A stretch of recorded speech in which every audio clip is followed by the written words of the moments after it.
Chinese psychological warfare continues as the Doklam standoff enters day 50. China again issued a video of military war games and drills being carried out. Look at these images on your television screen. Rockets were fired, artillery shells were fired, and all this video. So where did this firing of multi-barrel rocket launchers take place? We don't know the exact location or the timing, but the video has been released today. It's an undated video. This is a live firing exercise somewhere in Tibet. China also issued a threat, a warning that India should withdraw unconditionally.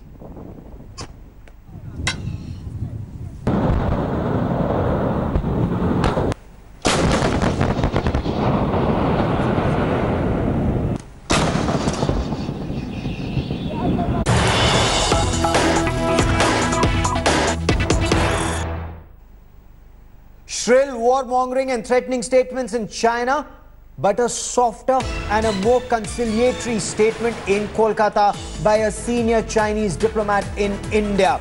Now, China appears to be following a blow-hot, blow-cold policy. The Chinese Consul General in Kolkata spoke of trade, more cultural exchanges and dialogue. At the same time, he's insisting that the 15-page Chinese statement asking India to withdraw unconditionally from the Doklam plateau stays. Let's listen in to China's statement in India. On the whole, the exchanges and cooperation between China and India would contribute to the overall atmosphere of the relationship, and would also in the long run contribute to the solving of the problems that could exist between India and China. And so in this regard, we hope to advocate more exchanges in cultural, in educational, in trade and financing, and other tourism and other areas. And India Today's Foreign Affairs editor Geeta Mohan now joins me for more on the story. Also with me is India Today magazine's executive editor Sandeep Unnithan. Geeta, to you first. What does this statement mean? More cultural exchanges, more educational exchanges, more trade, while there's warmongering and rhetoric happening in Beijing? This is the first time that a Chinese official, the Consul General in Kolkata, has come out and said that there is indeed a need for greater exchange, and that can only allow or help in reducing tensions between the two countries. Having said that, he also maintains that he stands by, and China continues to maintain that there is a detailed document that was released, and that is what China's position and stand is, in which, Gaurav, it is very clear that China continues to maintain that there has been true production and that India was notified, to which Gopal Bagle today was rather reticent, saying that there is no operational details that India is going to put out this time around, unlike China that has been absolutely rattled and has been giving out statements twice a day on a daily basis. So far the question we were asking is this: will there be war with China? Because the statements coming from Beijing seem to indicate very, very shrill, provocative lines. Is it followed by action on ground? I want to bring in India Today's Sandeep Unnithan. So Sandeep, will there be war with China? How do you read the statements that are coming from Beijing and the statements that are now being made in Kolkata? Well, Gaurav, so far we haven't seen anything on the ground to indicate that the Chinese are preparing for war. There is none of the mobilization that's a prerequisite for this kind of carrying out any kind of action, even a limited war. So right now what we are seeing is a war of words, that's more like it. And what we're hearing from the Indian army is that they are prepared for the long haul. They are digging in for winter. Very soon you're going to see, winter tents coming up on our side of the LAC. And we are actually in a better position on the ground than the Chinese. Our lines of communication to the Doklam plateau are much shorter than the Chinese. And so August is actually a very crucial month, because from September, winter sets in, and the Chinese have longer supply lines. Their supply lines are, further away from the Doklam plateau. So they are actually on at a disadvantage here, and they seem to know that, which is what explains this entire rhetoric, you know, to try and get us to back down. Okay, so they're playing mind games, and perhaps this video that India Today has accessed from Beijing, India Today's Anant Krishnan got us that video, and that seems to indicate the mind games. You saw the first video that the Chinese army released. Now this is the second video. Take a look at what China is doing on ground. There are mind games that are being played, but are there troops moving forward? A conflict means troops should move. Or is it that China says that they can move their troops really fast? Their troops can reach the Indian border within 6 hours. Is that actually possible? We bring you this report.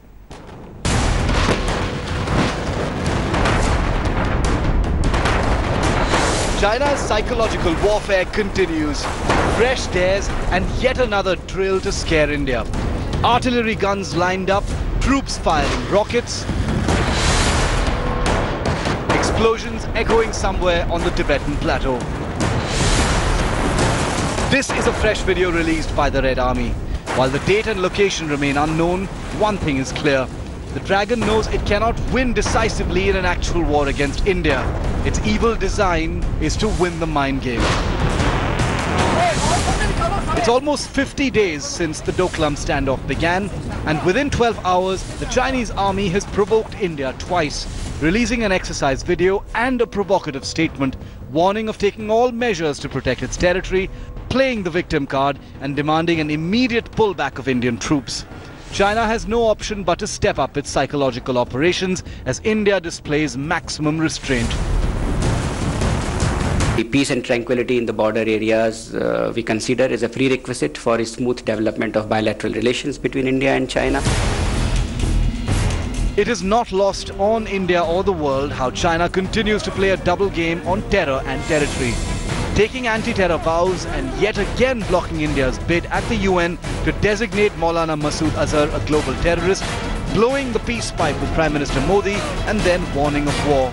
China is up to its dirty old double fix, and India knows better than to fall into its trap. With Anant Krishnan in Beijing and Geeta Mohan in Delhi, Bureau Report, India Today.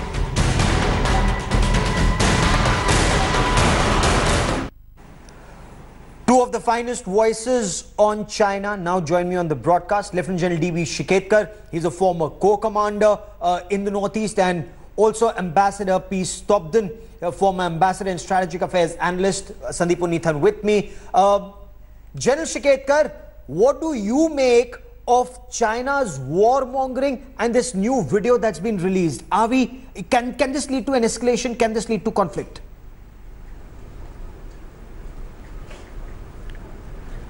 Mr. Sawant, kindly allow me to say, firstly, because we have been talking that we wish to prevent a war. We don't want a war. Nobody wants a war. But there's an old saying, it's the Chanakya Niti. I'll tell you in English, if you wish to prevent a war, be prepared for it. If you are not prepared for a war, you will get sucked into the war at the place, time, and circumstances which will not be of your choosing. So therefore, without getting into warmongering, India is absolutely correct, and that is desirable. We must be prepared to face any eventuality, any consequence. Okay. The second one is, I'll just come to you in a moment. I'm telling you about the things of myself. Sir, let's take this step by step. Let's take this step by step. I want to bring in Ambassador Stobden in this conversation. Ambassador, how do you read the warmongering statements that are happening from Beijing and this rather conciliatory statement that talks about dialogue and trade and education from the Consul General in Kolkata?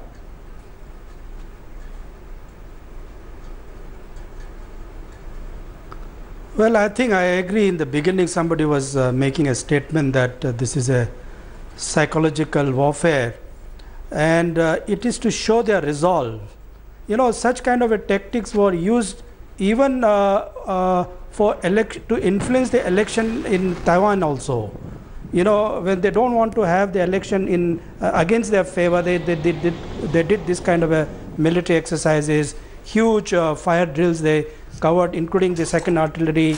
All these things have been done over the years. So this time they have done on the Tibetan plateau. Yes. I hope it is not just to signal against India, but also they are trying to show many other things. Because even whatever happens on the Tibetan plateau is also meant for South China Sea, because the drills are taken elsewhere. So I think on the one hand they are trying to prove their resolve that we are very serious about this issue, and secondly, of course, they want to support with the diplomatic initiative. And I agree here. Yesterday's statement with our foreign minister and also by MEA spokesperson, I think it's the diplomatic approach we should be focusing here. Okay. They know we the want to problems. focus. We want to focus very on the well diplomatic the implications, what it could happen. Yes. No, I'll come to that. What could happen? I'll just come to that in a moment. Obviously, but India wants dialogue, but China says that no dialogue till India withdraws unconditionally and first from the Doklam plateau. Sandeep, you've been speaking to your sources both in the Ministry of External Affairs and in the Prime Minister's office and in the Ministry of Defense. So what's the situation on ground? Any indications? China said India had thinned down from 400 to 40, then 48. Then some reports seem to indicate there's a brigade strength. What's the reality on ground? Well, Gaurav, the Indian Army is pretty strong on the ground. There are upwards of 2 brigades of over 6,000 men positioned very close to Doklam. So, and they are, occupying the high ground there, and they are fully acclimatized. So the army is pretty well entrenched there, and they are prepared for the long haul. However, it is now a diplomatic initiative from the government to kind of cool tempers down. They are not looking at a military solution to this issue. They are playing it very, very cautiously, which is why the government has repeatedly indicated that dialogue is the only way out. Okay. And there is very clearly no talk of war, no saber rattling from our side. From the Indian side. Absolutely. And that's remarkable. No saber rattling from India's side, but barely any peace talks from the Chinese side. And that's where, General Shiketkar, how long before these Chinese drills, God forbid, so far they are drills, but when do we know that China is not talking, it's not just an empty threat, and they mean serious business? Just now the troops, as Sandeep has been pointing out, as our sources have been pointing out, even troops of the Western Theatre are in their location, none moving forward. How long will it take them to reach the border area that we need to really know that the balloon may just go up?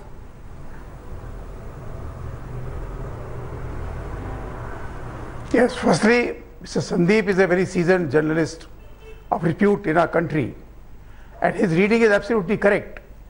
I totally agree with him. Secondly, the point you mentioned, sir, about the drills being, if you take the last 20 days, first the drills were practiced in the Tibetan plateau around Lhasa and so on and so forth. Ahmad Kaur and everybody was doing it. Thereafter the scene shifted to Inner Mongolia, where the president of China himself addressed the whole thing. Yes. The largest parade. These are all being done with a particular purpose. But I don't think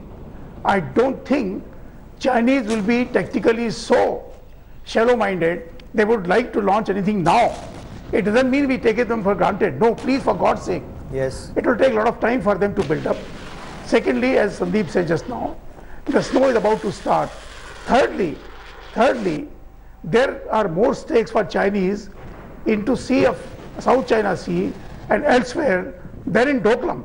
Okay. Doklam, they have created an issue, knowing fully well it is a Bhutanese territory, and they could bulldoze their way through into Bhutan, and they tried this stunt without realizing that we can't take it like that. Yes. Though it is not an Indian territory, Indian stakes are very high. It doesn't mean we are fighting somebody else's war. But strategically speaking, you can't allow your neighbor to be bulldozed by somebody else. Okay. Then what are we meant for here? Yes. India is, I will not say India is a big country, large country. No. India is a responsible country. Sure. And it is our honor duty to ensure that we come to the help of our neighbors. Absolutely. But if we are militarily superior in the Sikkim sector. General, give me 1 minute. Ambassador, we may be militarily superior in the Sikkim sector, but what about Arunachal Pradesh or the middle sector in Barahoti in Uttarakhand or in eastern Ladakh? Can China do something there? Because even 1962, and I'm sorry I'm harking back to 1962 once again, that also happened in October, November.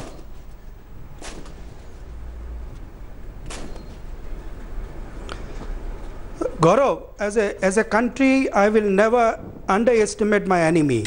Number one. Number two, I will not underestimate his resolve also. So therefore, I cannot take a chance. So we must be prepared for all fronts, whether eastern, western, or the middle sector, as you are saying on Barawati. The point is not that. We are not talking the language of war. The warmongering is done by them. Yes. So my belief is that let's not talk about anything. Let's start trusting our friend, the best friend called Bhutan. Let's not have any suspicion about the Bhutanese. Let them deal with this issue. Let's pull out our troops. Let the Bhutanese army handle the issue, and it's their problem. It's not so much of our problem, it's the Bhutanese problem. Now we have trained their army, we have invested a lot in their armed forces. Why can't we give them opportunity to defend their own territory? No, so I think that's the only way out. Otherwise, okay, you know, this is going to extend. No, but General Shiketkar, would you agree with Ambassador Stobdan's appreciation of the situation? Because if Bhutan is unable to protect its territory, then there are two aspects. One, Bhutan is in a situation, and we've been saying all along, then the chicken's neck, we have a situation there if China builds a road in this area.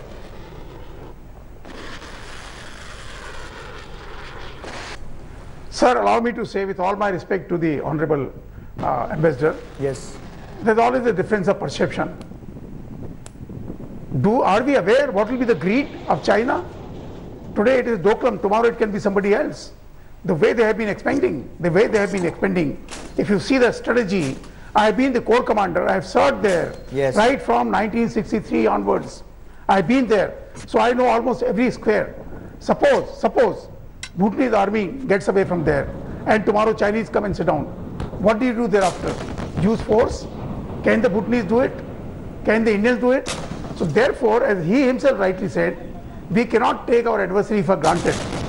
So militarily, it will not be correct for us to vacate that place. We might keep the Bhutanese army there.